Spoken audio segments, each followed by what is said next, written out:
కొన్ని ఉంటాయి, కొన్ని సిఓ లెవెల్లో ఉంటాయి. సో నా దగ్గర వచ్చిన అప్లికేషన్స్ ఓన్లీ 10, బట్ మిగతా జిల్లాలకి వచ్చింది 388. సో దాట్ ప్రాసెస్ కూడా ఇప్పుడు స్టార్ట్ అయిపోయింది. సో దిస్ ఈజ్ బేసికలీ ఇప్పుడు మనం తీసుకున్న యాక్షన్. నౌ పేపర్లో, టీవీలో చాలా కంప్లైంట్స్ వస్తూ ఉంటాయి. కంప్లైంట్స్ 2 రకాలు ఉన్నాయి. ఒకటి అంటే ప్రభుత్వం ఉద్యోగి, ప్రభుత్వంతో పని చేసిన వాళ్ళు క్యాంపెయిన్కి వెళ్తున్నారు, అదర్వైజ్ సపోర్ట్కి వెళ్తున్నారు.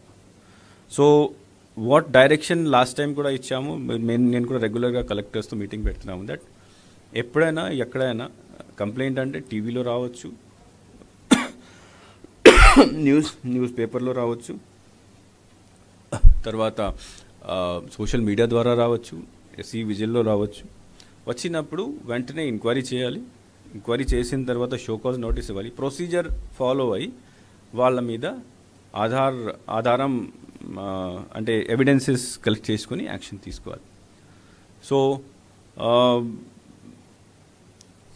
వాలంటీర్స్, తర్వాత contract employees, even regular employees మీద మనకు కంప్లైంట్స్ వస్తున్నాయి. సో నిన్నటి దాకా, ఈరోజు కాదు, నిన్నటి దాకా 46 action has been taken against 46 people, which include volunteers, which include some VROs ఉన్న రెగ్యులర్ ఎంప్లాయీస్ కూడా ఉన్నారు, తర్వాత కాంట్రాక్ట్ ఎంప్లాయీస్ కూడా ఉన్నారు.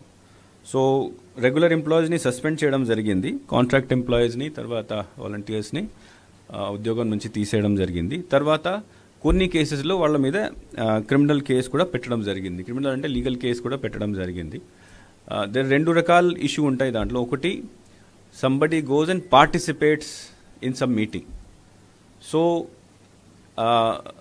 ఆ కేసెస్లో యాక్షన్ తీసుకున్నప్పుడు సస్పెండ్ చేయాలి, లేకపోతే కాంట్రాక్ట్ పర్సన్, వాలంటీర్ ఉంటే తీసేయాలి.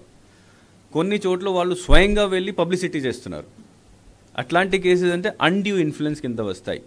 దట్ ఈజ్ అది చట్టం ప్రకారం నేరం.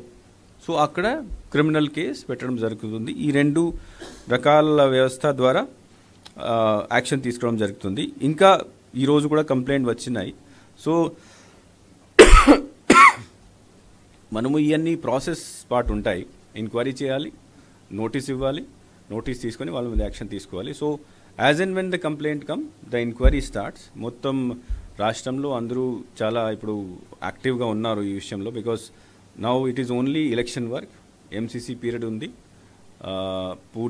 పూర్తి అధికారాలు ఉన్నాయి.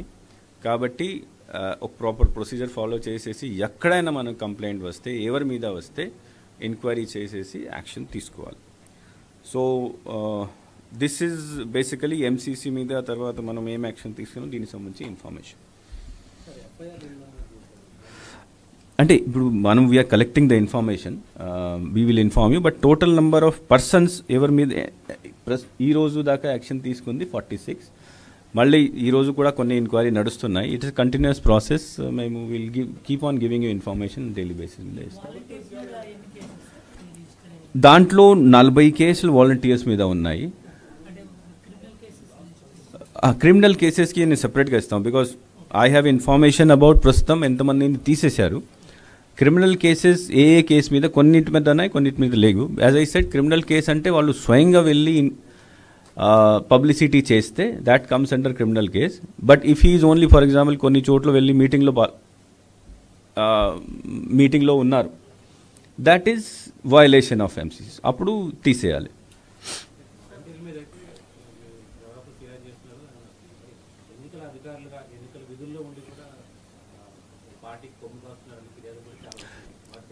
ఎస్, దాంట్లో కూడా కొన్ని, ఫర్ ఎగ్జాంపుల్ 2 days బ్యాక్ ఒక విఆర్ఓ సంబంధించి కంప్లైంట్ శ్రీకాకుళంలో వచ్చింది. ఆయన వెంటనే సస్పెండ్ చేయడం జరిగింది. ఈరోజు నెల్లూరులో ఒకటి వచ్చింది, అక్కడ కూడా యాక్షన్ తీసుకుంటున్నారు.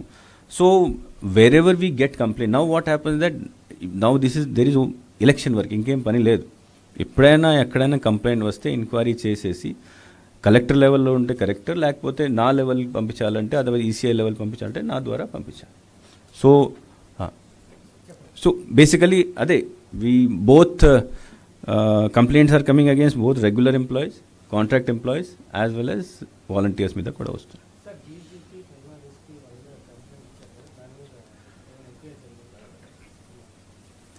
అంటే there is a complaint regarding PM's program on that day. PM program అంతా హోమ్ మినిస్టర్ పరిధిలో వస్తాయి, SPG పరిధిలో ఉంటుంది. ఆ ఇష్యూ ఆల్రెడీ హోమ్ మినిస్ట్రీ తర్వాత SPG పరిధిలో వెళ్ళిపోయింది. సో నేను దీనిపైన ఏం కమెంట్ చేయలేను. But that is already under the consideration of home ministry. No, I cannot tell all those things because నాకు ఇవన్నీ ఇన్ఫర్మేషన్ రావు. కానీ ఈ ఇష్యూ సిఇఓకి సంబంధం కాదు. ఈ issue basically it is a issue of security and other things కాబట్టి concern authority will take action. So నేను కూడా I send it to because I have send it to the government to take appropriate action in this.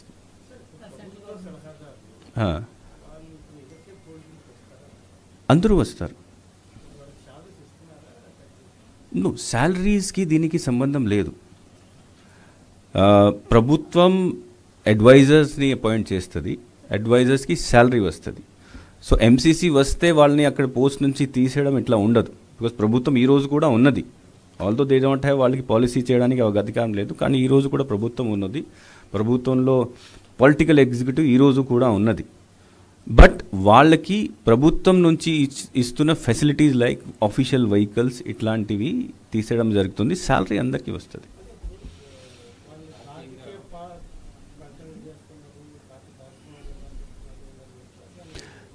No, political ఎగ్జిక్యూటివ్లో మంత్రులు ఉంటారు, ఎమ్మెల్యేలు ఉంటారు, advisors ఉంటారు, వాళ్ళ సంబంధించి పొలిటికల్ పార్టీ వాళ్ళు ఉంటారు. They are the person who are going to contest the election. They are the person who are going to fight the election. మంత్రికి శాలరీ వస్తుంది కాబట్టి ఆయన ఫైట్ చేయకు ఇట్లా ఏమి ఉండదు కదా. సో కాబట్టి there is no restriction on political executive participating in political activity. Only bureaucracy మీద ఉంటుంది.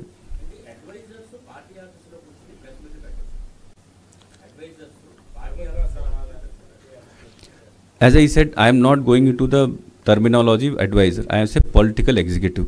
పొలిటికల్ ఎగ్జిక్యూటివ్లో అందరూ ఉంటారు, మంత్రులు ఉంటారు, అడ్వైజర్స్ ఉంటారు. ఆ పొలిటికల్ ఎగ్జిక్యూటివ్ వాళ్ళు పొలిటికల్ పబ్లిసిటీ చేసుకోవచ్చు.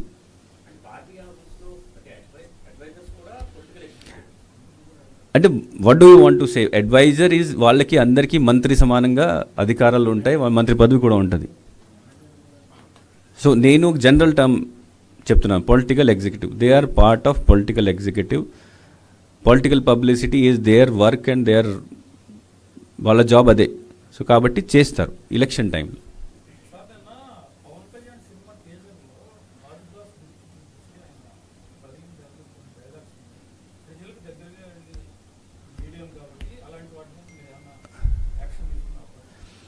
అంటే ఇఫ్ ఎనీ